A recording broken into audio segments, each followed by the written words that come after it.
Good day. How you going, Adam? Congratulations on the first win. Just general feel of the group. I mean, it's always good to get the first win on the board. Hi, Ash. Yeah, obviously the boys are pretty happy this morning. The spirit within the group is excellent. After a really well played 4 days of cricket, we went down to Glenelg Beach this morning to do a bit of recovery, and everyone's in pretty good spirits.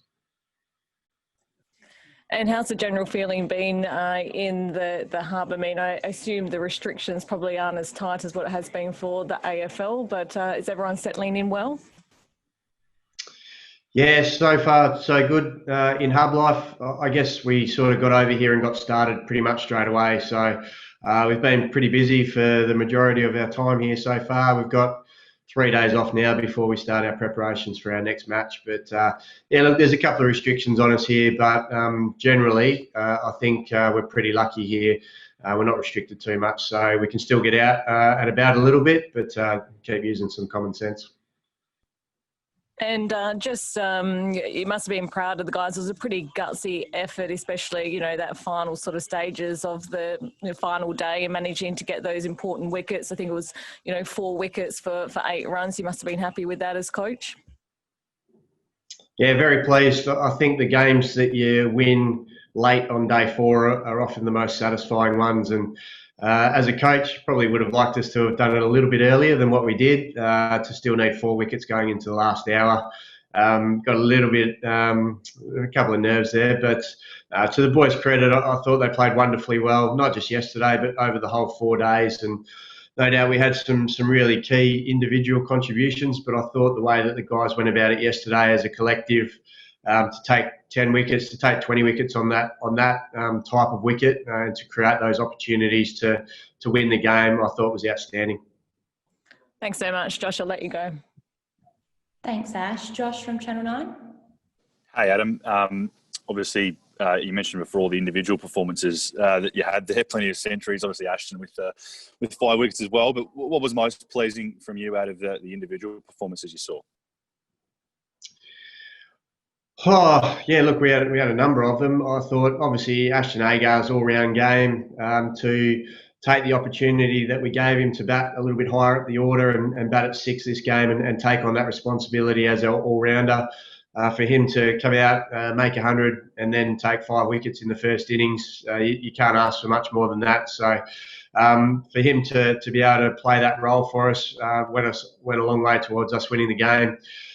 Josh Inglis to get a breakthrough maiden first-class 100. I think he's starting to deliver on the talent that we've seen for a period of time now. But for him to go on and make that really meaningful contribution, and I'm sure he'll take a lot of confidence out of that. So really pleasing to see those 2 guys, Shaun Marsh to play the way that he did, along with Cameron Bancroft. I thought the selfless way that they went about scoring runs late on day 3, which gave us a great opportunity to set the game up, was really important.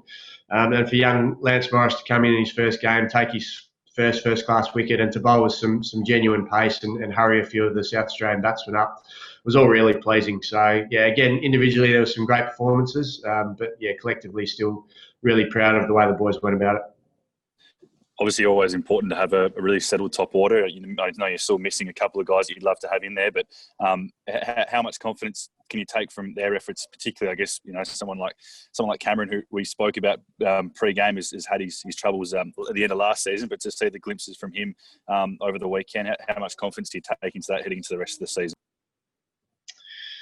Yeah, look, I hope Cameron takes a lot of confidence out of his performance this game. I think to win the toss, there was a little bit of grass on the wicket. So to win the toss, we always felt that first hour might be a little bit tricky on the morning of day 1. So for Sam Whiteman and Cameron Bancroft to put on 100 runs for the first wicket stand really sets not only the day but the game up for us. And we asked those guys. I think if they've got past 50 runs in a partnership, we haven't lost too many games at the top of the order. So that's their role for us, is to get us off to a good start. And I was really pleased the way that they went about it. And yeah, particularly for Cameron, he's had a tough 18 months. There's no doubt about that. But yeah, for him to come out and play the way that he did, and certainly for the way that he selflessly attacked the South Australian bowling late on day 3.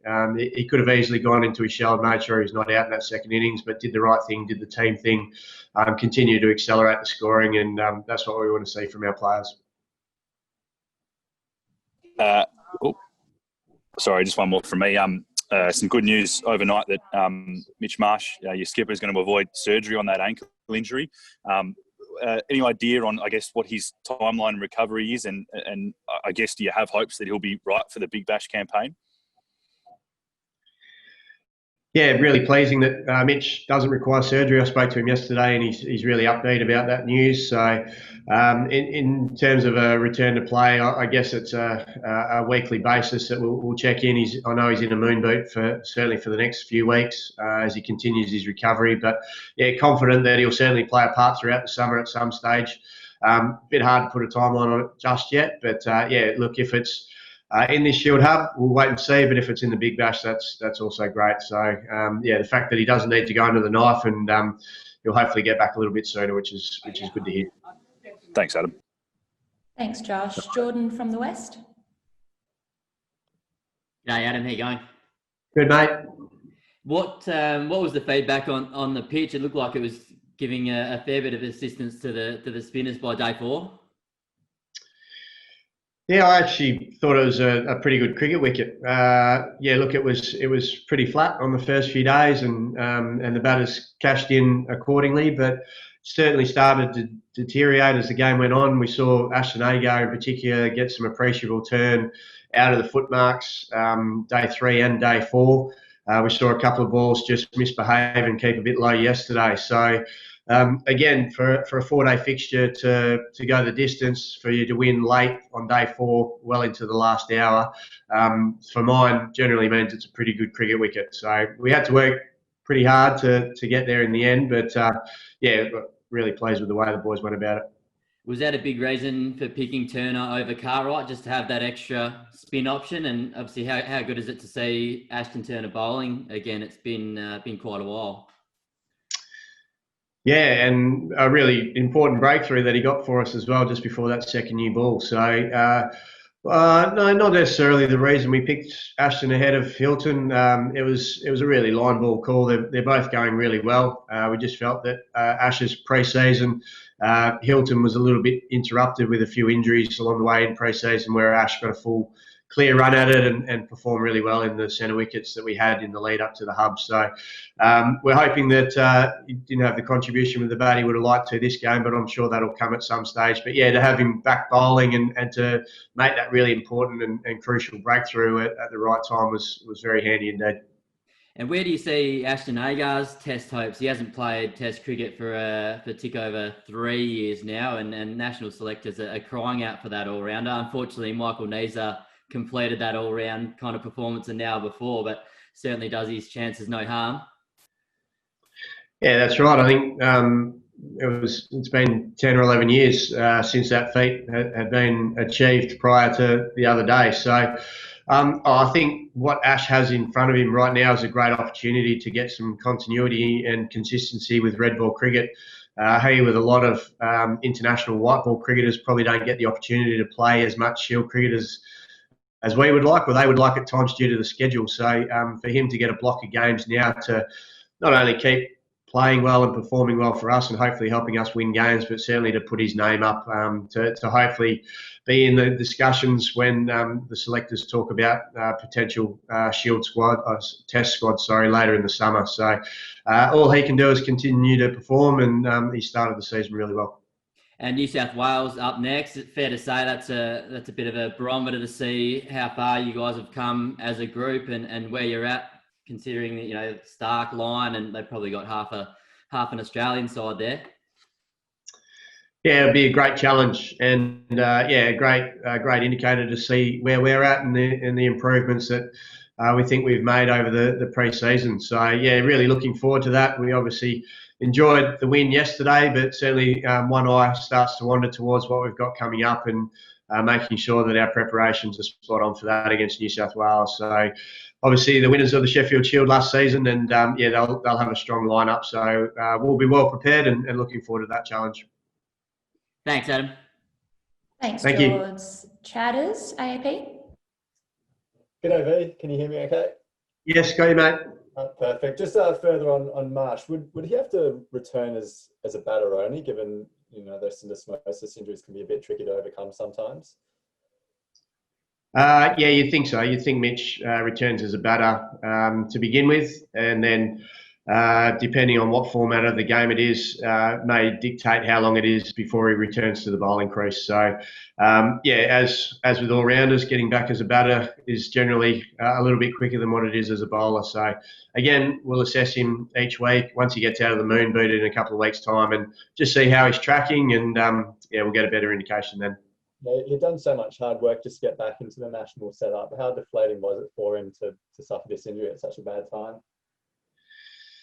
Yeah, I'm not sure there's ever a good time to get injured, but yeah, look, he did a mountain of work during the pre-season. Obviously, is back in the Australian team and played a key role over in England in the white ball tour. So yeah, it's not great timing. I guess the good news is that he doesn't require surgery, and that hopefully he'll be back sooner rather than later. But yeah, whenever that is, whether that's with us as West Australia or whether it's with the Scorchers and the Big Bash, we're certainly looking forward to getting him back and getting him back fully fit and performing well. Yeah, you mentioned earlier that potentially in the hub, but it seems a bit soon, given the timeline, if he's going to be in a moon boot for the next few weeks. How do you see that timeline playing out? Yeah, look, we don't have an exact timeline just yet, and that's why it's really hard to pinpoint an exact return. Yeah, look, it might be a little bit ambitious to think that he's going to be ready for a game of Shield cricket in a couple of weeks' time. But again, I'll take the medical advice from our guys and from the Cricket Australia medical team as well, and we'll make a plan and go from there. Yeah, and just further to Geordie's question earlier on about Stark and Lyon, how exciting is it to see your guys up against two-class players like that? Oh, that's the great challenge, is to come up against the best, not only in Australia, but they're probably two of the best in the world. And we had that challenge last year against the full strength New South Wales and came up short. So it's another great opportunity for our group just to see how far we've come in 12 months and see how we can compete with some of the best players in the world. And we're really looking forward to that. Cool. Thanks for that, V. No worries. Thanks, Chatters. And final question from martycricket.com. Yeah, hi, Adam. Just one going back to Ashton. Obviously, he's batted at 6 in your side this week. Looking ahead from a test point of view, do you think he's capable of batting at 6 in a test level as well? I do. I think he probably needs to do a little bit more in first-class cricket first to prove those credentials. I think the talent's there to be able to do it, but I think knowing JL pretty well, he wants guys in the top 6 who he thinks can make hundreds at test level, and hopefully Ash can continue on the ways that he started this season. We put him in the top 6 because we know he can score hundreds at first class level, and hopefully with a little bit of consistency and continuity in doing that, it gives him the confidence that he'll be able to take that next step as well. So I certainly think he can play test cricket as an all-rounder. I'm sure he's got ambitions to be batting as high as he possibly can in all forms of the game, and I'm just really pleased that he was able to take that opportunity this week. And yeah, when we've got guys in our top 7 who can all make first-class hundreds, it certainly helps, and he played a huge role this week. And just a quick one on Darcy Short. How's he travelling at the moment? He's had a tough sort of couple of months. He was obviously dropped from the one-day side that was meant to tour England, and he's not in your best 11 at the moment. How's he travelling in the last couple of weeks? Yeah, that's another one of the tough decisions that we had to make when we picked our first team. We've got a number of guys who are on the sidelines for us over here in Adelaide who could easily have fitted into our first 11, and probably Das and Ash are fighting for the same position as that sort of middle order batsman who can do a really important role with the ball, a spin bowling role for us with the ball. So we gave Ash the first crack at it. We know that Ash may get managed at some point during this hub, and Das may get his opportunity then. But yeah, look, Das going well. He's completed a full pre-season as well and worked hard on his game. So I'm sure there'll be opportunity at some point for him this season. But we sort of see him and Ash playing the same role at the moment. Thanks, mate. No worries. The final question from Josh, Channel 9. Thanks, Georgia. Yeah, so just a quick one, Adam. Obviously, there's been changes with the way the bowlers can shine the ball this season. We saw plenty of high scores across both games really on the weekend. Was there any suggestion from your bowlers that the restrictions made a difference, or did it just come down to the wicket? I think that's the challenge that all teams are facing at the moment is how are we going to find a way to take 20 wickets on pretty good batting wickets. Look, not being able to shine the ball. I think we got the ball to reverse a little bit right at the back end of yesterday as I guess the wicket block and the pitch itself started to really dry up and get quite abrasive. Look, not being able to put any saliva on the ball, we found that the new ball didn't swing for very long.